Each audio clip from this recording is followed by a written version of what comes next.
Visiting Pompeii, it is hard to miss the Garden of the Fugitives. It is on every other postcard in the gift shop, an excavated garden with 13 bodies twisting in an agonizing tableau of pain, caught at the instant of their death.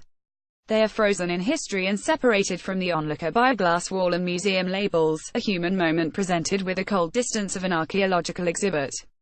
Ceridwen Dovey's third novel is anchored in Pompeii, and chooses the garden as its focal point.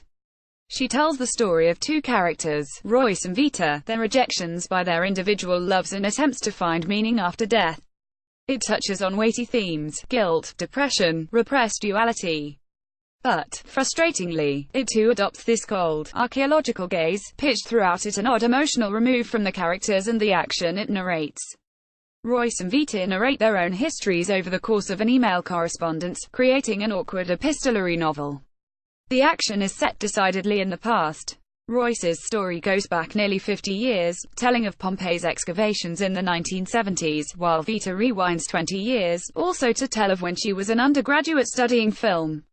Both stories act as a process of recovering and dusting off the past, like an archaeological dig, and Royce opens his first email with, "I have begun excavating my memories." It is hard to feel impassioned, however, by what does feel like a 300-page excavation. At one stage, Vita describes the moment of watching back her film footage, saying, "It looked dead, as if the images had been murdered by being sucked through the lens." Ironically, this is the very experience of the reader.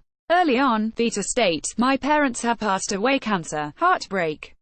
One cannot escape the feeling that the story is being told behind a display window, and we can only prod at the glass.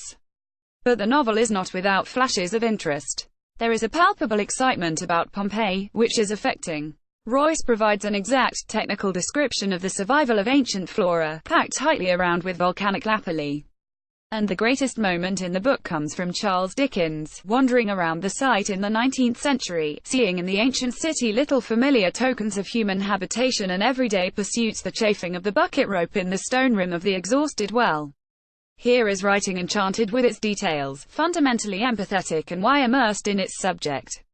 The only problem is it is not by Dovey, but Dickens.